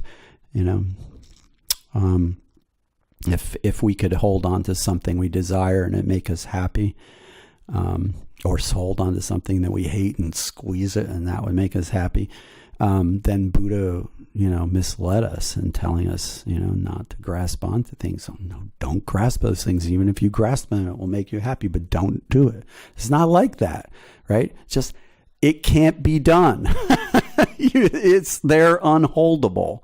So why do you keep trying to do it over and over? Because you're not seeing things realistically, right? We aren't. So, the kind of way in which that works is like when we have a grudge or a resentment. I see myself doing this, for example, in my little recent, spat with my boss. It's like, so you have to keep making it up over again. Like basically I like her, right? And so like in order to keep my anger going, I have to tell myself the story again, like, and refresh the anger mode, right? Yeah. So I think like there are teachers, and it's not, I don't know, not the main Gelugpa thing, I guess, but there are teachers who talk about, relaxing, Buddhist teachers that talk about relaxing or opening ourselves up or allowing things to be naturally liberated in a sense. And it's like, oh, it's not that easy to understand. But you can think of it in this sense of like the way I'm trying to describe that samsara is a lot of unnecessary work that we're doing at our own expense. And, these things that really feel to us that they go against the grain in the sense that they go against the natural flow of samsara. But that's simply conditioned by the way our karma or our genes are, and it's actually, in a deeper sense, the way of nature for things, the way that the reality for things to be open and constantly changing and ungraspable. We're just so deeply conditioned to be reactive and then to justify our reactivity, So noticing that and working with it feels like a lot of work, and we have to, in practice, we have to do that work, and we have to be on committees and boards and working to protect the environment and work for social justice and work and live with other people who have really different commitments and different approaches, whom we really don't like being around. And I think it means like going beyond like feeling a sense of empathy for, people who have malaria or whatever. We have to, make compassion a kind of policy, a personal policy as consumers, investors, and political actors. It's just not a sentiment that we have for this or that person, although that is really important too, but that it's like a matter of our personal policy and the way we act in the world, that influences the social structures. So we often do not know in practice the best way to help other people. But so we can have good intentions and fail. But if we pay attention and do our best with integrity to be helpful to others and learn from our mistakes and leave it at that, then in other words, don't be chasing ourselves around in circles, beating ourselves up over having not succeeded. Like, I don't know about you, when I meditate on my breath, like I lose track of the breath pretty quickly. On retreat, after a while, if you're on retreat, then you can start to like settle down on it. But like, there's a lot of stuff going on in our lives.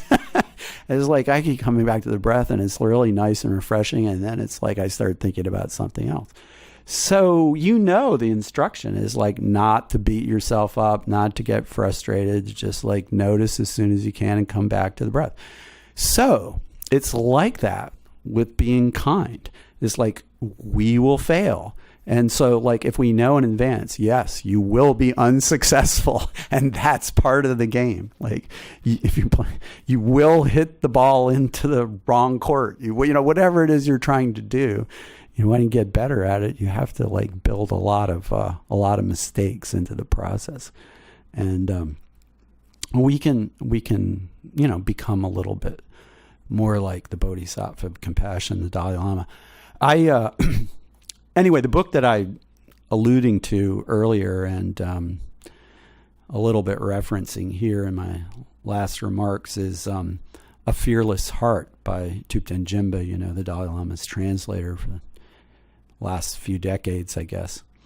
And I think that's a really good book, and it's like, as I say, compassion is good medicine for everybody. So at the end of the book, and I'm paraphrasing, this is what he says. He says, facing death, we can ask ourselves, have I made my life purposeful? Have I loved and cared for others? Have I brought joy to others? Have I contributed to their well-being? And if we choose to remind ourselves each day to practice and strengthen our compassion, then we'll be happy with the answers to those questions. Okay, thanks.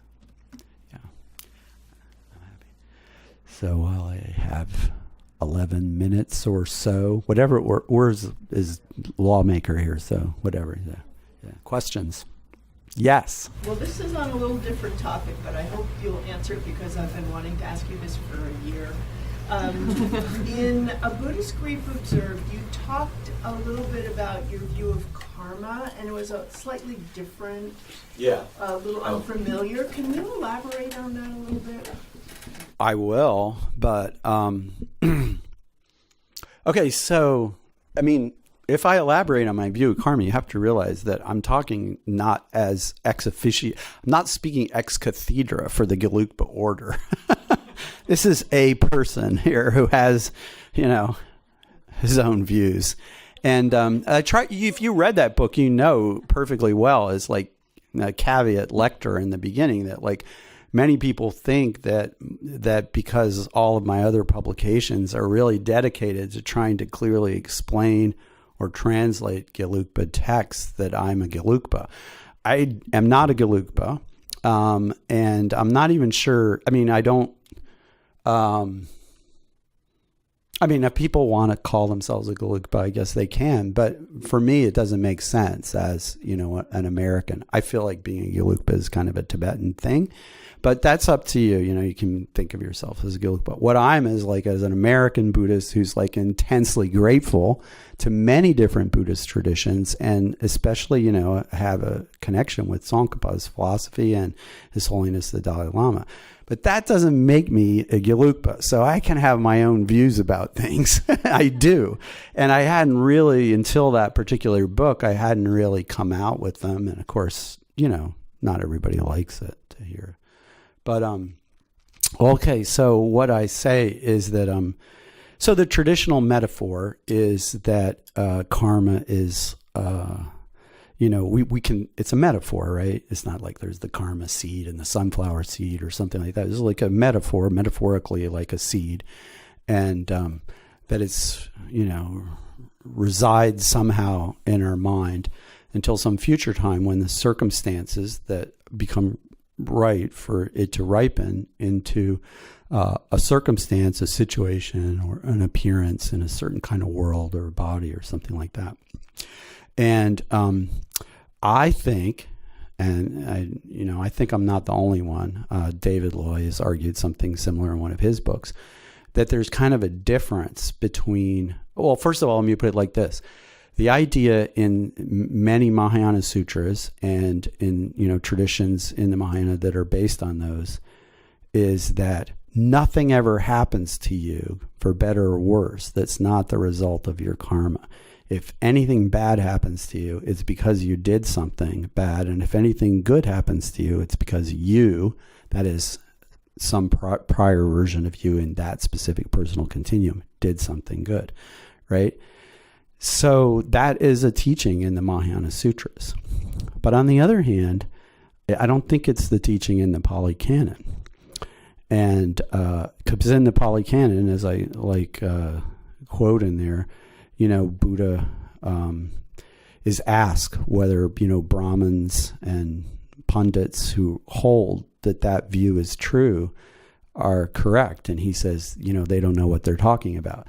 And it's like, if someone sneezes or someone catches a cold, is that necessarily the result of their past karma? The way I read the Pali Canon, he's saying, that's not what we mean, by karma. And so this opens up the idea that the way I would understand karma is our actions make a difference, and they have that it's the critical thing about karma to understand that what we do makes a difference, and that's really the only thing that we have is, to choose to do things that make our minds better and make the world a better place. But it doesn't mean that there's some necessarily magic way in which everybody always gets what they deserve all the time. And why is okay, so take the farmer thing. A farmer goes out and plants apple seeds, he's supposed to get apple trees, right? And that's like the example of planting virtue and getting good. But of course, there's lots of stuff happens to farmers besides that, Sometimes, Milarepa might have it in for you, and there's a big hailstorm. It's I mean, seriously, it's like there's a drought. I mean, you don't always and why? It's because it's not just because there's all kinds of circumstances in the world. It's because other people are also making choices which affect what we experience. So I started getting this idea of thinking about karma as waves instead of seeds. I actually think you can still use seeds, and and in my way of thinking, it would still work. But I've prefer to think of it as waves. What we do in the world sends out ripples into the universe, and we really don't know how far they go. But, you know, they resonate off the other people around us, and in the way they resonate, they come back towards us. People know, you know, if you act with integrity over a period of time, it affects how other people see you, and it affects your circumstances in life. And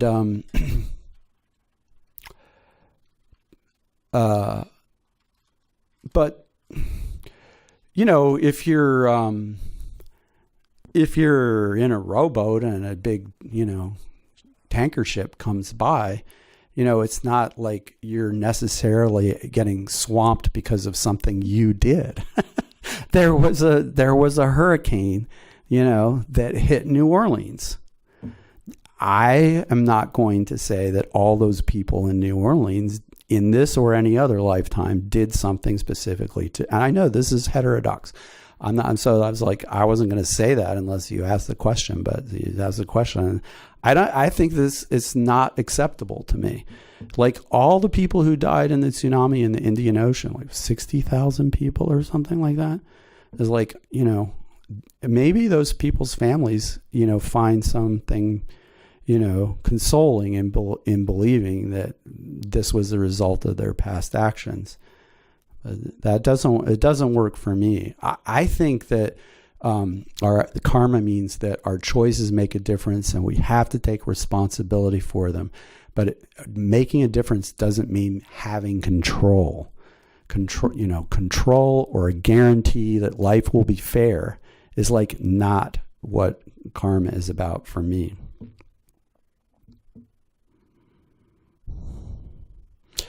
Yeah, I think control and helplessness, right? People don't want to feel helpless. It's really, really scary, right? And so, you know, you say, well, you know, want people to not feel helpless. I don't. I want people to know that, you know, their choices make a difference too. So there's extremes. I always get exactly what I deserve. Nothing's in my control at all. I think there's a middle way there.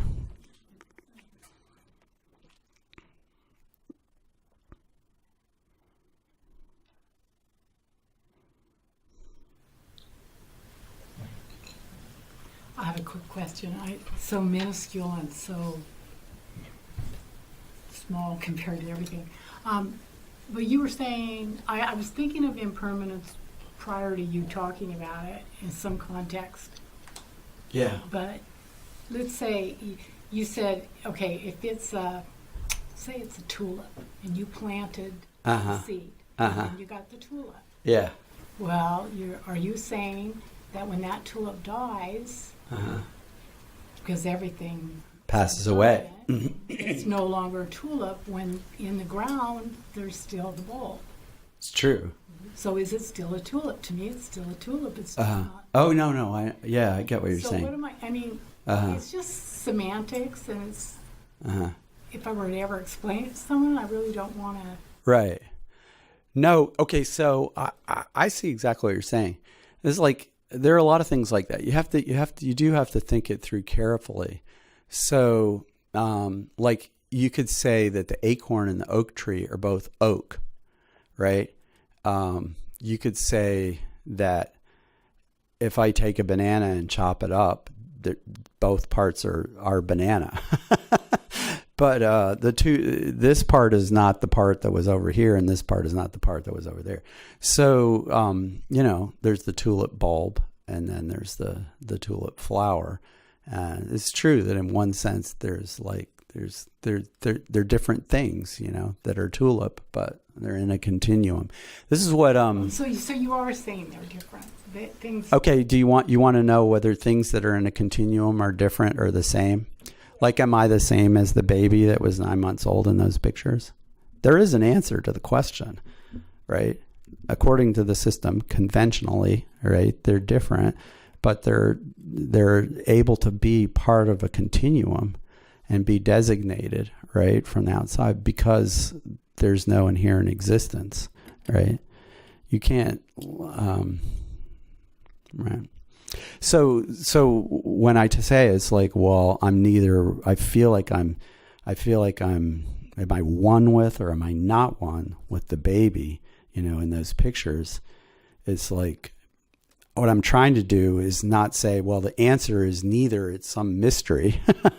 I'm trying to say that like this sense of like a reified idea of myself as some findable thing and that there'll be a right answer. That's what's being critiqued. But conventionally, we have to have a way to talk about things, right? And yeah, like, so you can talk about things moving along in a continuum, right? But they are different. Yeah, conventionally. You can say that these conventionally different things form a collection of moments over time, which we can then designate as a single thing, right? But it's not essentially one, and these moments cannot be essentially different from one another because there's no like breaking point. Like the moment is even just a construction, right? It's just a flow. I know it's a little complicated. It's like what you're doing there is you're trying to like what's the right way to talk? And what's the right way to talk is like, it's like, okay, how it does matter in Gelugpa because they don't think that the answer to this is we should just go, oh, it's all a mystery. There's no, we have to use words. And so there is, a way to think about how causation works, dependent arising works conventionally. But what I'm talking about is like refuting our reified sense of causation, that like a cause has to be this. If a cause is a real thing in the way we think of real things, the effect is a real thing, then you have this problem is like, it's not going to really work for them to be the same, but they can't really be different either. Like I would say, like the traditional argument is like, well, if cause and effect were really different, then, you could, make the room bright by turning off all the lights or, these kinds of things like that. I could see everything really well by closing my eyes because the cause and the effect are different. Once they're different, there's why does anything particular thing lead to anything else? Right. So, yeah. This is what Tsongkhapa says. Things can be part of a continuum because they're not essentially different. And then the continuum can be designated as a thing, guy. But it's like a continuum of like, yeah. That's not a small question. But I do think that it's not a matter of semantics. You have to like think about like a little bit more. Yeah. Yeah. Oh, yeah. So I have a question, actually. It's from the weekend at Vajrapani. Yeah. And I heard something that really surprised me. I don't remember if it was you who said it or somebody else, but I've always thought of the Buddha as someone who lived 2,500 years ago. He had all these teachings, and then he died. Yeah. Right? Right. Well, that's one way to think, yeah. Okay. Yeah. So somebody was talking about the Buddha as if he's kind of still with us. Somewhere. Sure. I'm not quite clear where. Oh. So can you elaborate on that? Was it you that said that? Oh, gosh. Okay. Well, okay. First of all, in this tradition, in the Gelugpa tradition, a version of the Mahayana tradition, the Buddha is definitely still with us. The Buddha is like a fully awakened being, who's, you don't think that like the Buddha's mind and body like just got snuffed out and that nirvana was like the final death, right? Rather that, the aggregates of mind and body became fully purified, and the Buddha, although having previously been a living being trapped in cyclic existence, became a perfect embodiment of wisdom and compassion, transcending cyclic existing and having, as I mentioned at Vajrapani, some sort of omniscience and like inconceivably vast, but not necessarily infinite, powers to manifest in all kinds of different helpful forms at the same time. That's definitely this tradition's view of the Buddha.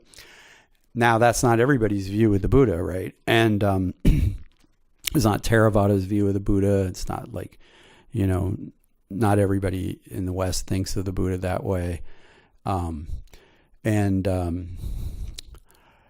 What, I've started to think of this like, I like my Dr. Buddha and the different medicines, thing. I think different ways of thinking about the Buddha are helpful for different people.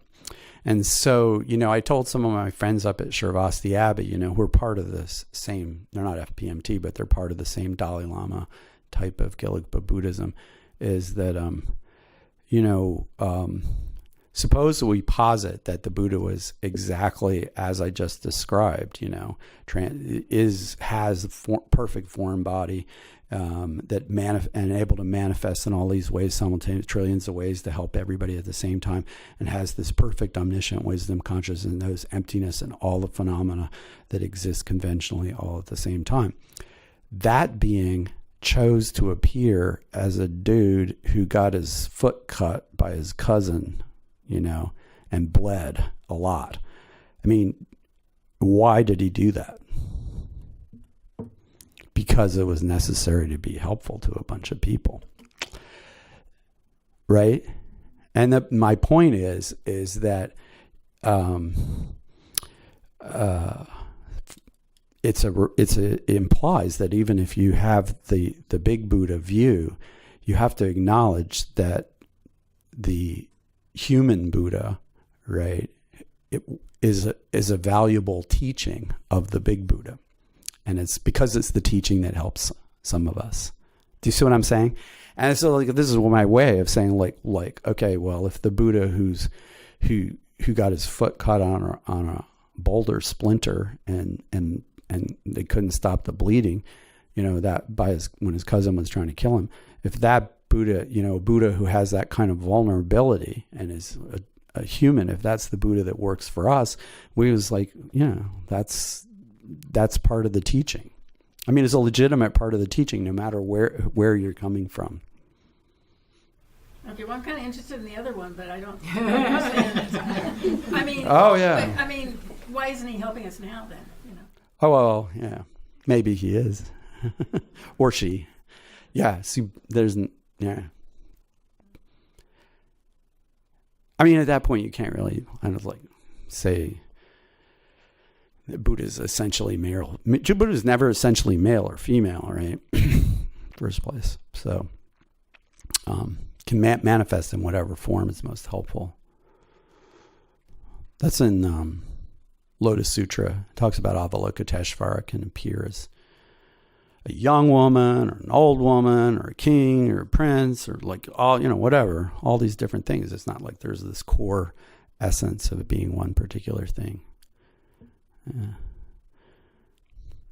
Okay.